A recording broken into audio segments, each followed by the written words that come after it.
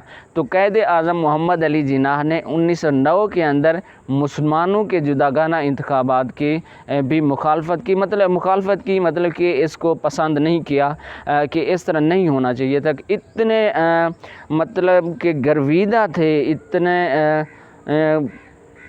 چاہتے تھے کہ ایک قائد اعظم محمد علی جناح کی دلی خواہش تھی کہ ہندو اور مسلمان جو ہیں ایک ساتھ مل کر اسٹرگل کریں، ایک ساتھ کام کریں۔ تو اس وجہ سے جو ہے قائد اعظم محمد علی جناح کو ہندو مسلم اتحاد کا سفیر قرار دیا گیا تھا 1916 کے اندر میثاق لکھنؤ کے مقام پہ جو اجلاس ہوا تھا۔ تو قائد اعظم محمد علی جناح نے 1909 کے اندر بھی مسلمانوں کے جداگانہ انتخابات کا جو حق تھا اس کو ناپسند کیا کہ اس طرح نہیں ہونا چاہیے تھا، ایک ساتھ الیکشن لڑنا چاہیے مسلمانوں کو۔ اچھا، اس وقت جو ہے مسلمانوں نے ممبئی کے مسلمانوں نے قائد اعظم محمد علی جناح کو اپنا نمائندہ مقرر کیا۔ 1913 میں آپ مسلم لیگ میں شامل ہوئے۔ قائد اعظم محمد علی جناح 1906 میں کانگریس میں شامل ہوئے اور اپنی سیاست کا آغاز وہیں سے شروع کیا 1906 سے، اور کانگریس جو ہندوؤں کی پارٹی تھی وہاں سے شروع کیا سیاسی دلچسپی، سیاست کا جو اپنی سیاست جو ہے 1906 سے کانگریس کے پلیٹ فارم سے شروع کی۔ 1913 میں آپ مسلم لیگ میں شامل ہوئے۔ اگر کوئی آپ سے پوچھے کہ قائد اعظم محمد علی جناح 1913 نہیں، اس طرح سے پوچھیں کہ قائد اعظم محمد علی جناح کانگریس میں کب شامل ہوئے، تو آپ نے کہنا ہے کہ کانگریس میں 1906 میں قائد اعظم محمد علی جناح شامل ہوئے۔ اور اگر آپ سے پوچھا جائے، اور اکثر شارٹ میں پوچھا بھی جاتا ہے کہ قائد اعظم محمد علی جناح مسلم لیگ میں کب شامل ہوئے، تو آپ نے جواب دینا ہے کہ قائد اعظم محمد علی جناح مسلم لیگ میں 1913 میں شامل ہوئے، اور مسلم لیگ نے ان کے کہنے پر اپنے دستور میں ترمیم کرتے ہوئے حکومت خود اختیاری کو اپنا مقصد حیات بنایا۔ آپ کی مدبرانہ سیاست نے برطانوی راج کی جڑیں ہلا کر رکھ دی۔ کانگریس کی مسلم دشمن پالیسیوں کے باعث 1920 میں کانگریس چھوڑ دی۔ اچھا اسٹوڈنٹ، آپ کو پتہ ہونا چاہیے کہ قائد اعظم 1913 میں مسلم لیگ میں بھی شامل ہوئے، اور انہوں نے کانگریس کو نہیں چھوڑا، مسلم لیگ میں بھی شامل تھے اور کانگریس کے اندر بھی شامل تھے، مطلب کہ دونوں سیاسی پارٹیوں کا حصہ تھے۔ ایک مسلم لیگ میں بھی قائد اعظم شامل تھے اور کانگریس میں بھی شامل تھے۔ ایٹ اے ٹائم دو سیاسی پارٹیوں کے اندر قائد اعظم محمد علی جناح شامل تھے۔ کانگریس جو ہے قائد اعظم محمد علی جناح کی مدبرانہ مطلب کہ زبردست قسم کی سیاست سے بہت متاثر ہوئی، اور انہوں نے قائد اعظم محمد علی جناح نے کانگریس کو اس وقت چھوڑا جب رولٹ ایکٹ 1919 کے اندر آیا، مطلب کہ بغیر کسی وارنٹ کے، بغیر کسی صفائی کے جو ہے کسی بندے کو گرفتار کر لیا جائے، اور مقدمہ کیے بغیر، عدالتی کارروائی کیے بغیر اس کو جیل میں ڈال دیا جائے۔ اس کی مخالفت میں 1920 میں قائد اعظم محمد علی جناح نے کانگریس چھوڑ دی، پھر جو ہے صرف مسلم لیگ کے رکن رہے۔ اس سے پہلے وہ مسلم لیگ کے بھی رکن تھے اور کانگریس کے بھی رکن تھے۔ دسمبر 1916 میں مسلم لیگ اور کانگریس لکھنؤ میں ایک ساتھ اپنے سالانہ جلسے کرنے پر رضامند ہو گئیں۔ دسمبر 1916 میں مسلم لیگ اور کانگریس میثاق لکھنؤ کے مقام پہ کانگریس اور مسلم لیگ نے ایک ساتھ جو ہے اپنے سالانہ جلسے کیے۔ یہ بھی قائد اعظم محمد علی جناح کی کوششوں کی وجہ سے ایک ہی جگہ پہ لکھنؤ کے مقام پہ جلسے ہوئے، کیونکہ قائد اعظم محمد علی جناح چاہتے تھے کہ ہندو اور مسلمان ایک ساتھ مل کر سیاسی اسٹرگل کریں، انگریزوں کا مقابلہ کریں۔ مسلم لیگ کے اجلاس کی صدارت قائد اعظم محمد علی جناح رحمۃ اللہ علیہ نے کی۔ 1916 میں جو اجلاس ہوا مسلم لیگ کا، اس کی صدارت قائد اعظم محمد علی جناح نے کی۔ انہوں نے اپنے خطبے میں فرمایا، ہم کوئی انعام یا رعایت نہیں چاہتے اور نہ ہی کسی امتیازی سلوک کے آرزو مند ہیں۔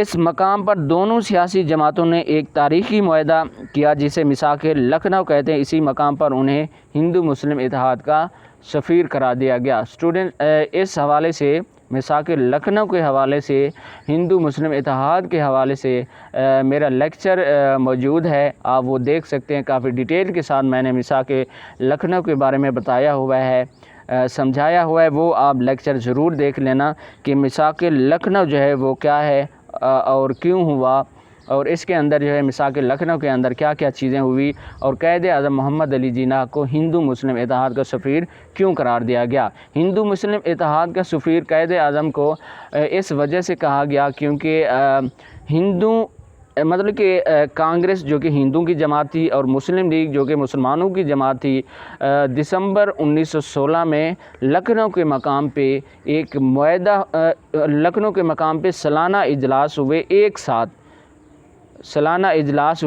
ساتھ، وہ قائد اعظم کی کوششوں کی وجہ سے ہوئے۔ تو اس وجہ سے قائد اعظم محمد علی جناح کو ہندو مسلم اتحاد کا سفیر قرار دیا گیا۔ سفیر کہتے ہیں کہ ہندوؤں کا بھی نمائندہ اور مسلمانوں کا بھی نمائندہ، سفیر کہتے ہیں ایک نمائندے کو ہندو مسلم اتحاد کا نمائندہ قرار دیا گیا، مطلب کہ ہندو اور مسلمانوں کا نمائندہ۔ 1919 میں حکومت برطانیہ نے رولٹ ایکٹ منظور کیا۔ جیسے کہ میں نے پہلے بھی بتایا ہے کہ 1919 میں حکومت برطانیہ نے ایک رولٹ ایکٹ پیش کیا، جس کے اندر یہ تھا کہ کسی بھی برصغیر کے بندے کو بغیر کسی عدالتی کارروائی کے مقدمہ چلائے بغیر صفائی کا موقع دیے اس کو جو ہے جیل میں ڈال دینا تھا۔ ایک ایسا مطلب کہ قانون لایا گیا، ایک ایسا ایکٹ لایا گیا جس کی قائد اعظم نے بھرپور مخالفت کی، اور اس حوالے سے جو ہے قائد اعظم نے 1920 کو کانگریس کو ہمیشہ کے لیے چھوڑ دیا اور صرف ایک ہی جماعت مسلم لیگ کے رکن رہے اور مسلم لیگ سے ہی اپنی سیاسی سرگرمیاں چلاتے رہے۔ اس کے تحت حکومت کو وارنٹ اور مقدمہ چلائے بغیر گرفتاری کا اختیار دے دیا گیا کہ 1919 میں جو حکومت برطانیہ نے رولٹ ایکٹ پیش کیا، اس کے تحت بغیر مقدمہ چلائے اور وارنٹ دیے گرفتاری کا اختیار دے دیا گیا، جو کہ ایک بہت بڑا ظلم تھا۔ ایک صاحب عقل کے لیے ایک عجیب سی بات ہے اور نہ ماننے والی، نہ تسلیم کرنے والی بات ہے، تو جس کی قائد اعظم محمد علی جناح نے سخت مخالفت کی اور 1920 میں کانگریس کو چھوڑ دیا۔ کانگریس کو چھوڑ دیا مطلب کہ اس وقت قائد اعظم محمد علی جناح اسمبلی کے رکن ہوا کرتے تھے، اسمبلی کی رکنیت سے استعفیٰ دے دیا، ایسے سمجھیں۔ اس قانون کے تحت ملزم کو صفائی کا موقع دیے بغیر خفیہ مقدمہ چلایا جا سکتا تھا۔ جیسے میں نے پہلے بتایا ہے کہ اس قانون کے تحت کوئی صفائی وغیرہ کا موقع بندے کو نہیں دیا جاتا تھا، ایسے ہی جیل میں ڈال دیا جاتا، ایسے ہی سزا دی جاتی تھی، جو کہ ایک بہت بڑا ظلم تھا۔ بہت سارے بے قصور لوگوں کو انگریز پکڑ لیتے تھے اور جیلوں میں ڈال دیتے تھے، سزائے موت، بہت بڑی سزائیں اور بہت کچھ ظلم کیا جاتا تھا ان کے ساتھ۔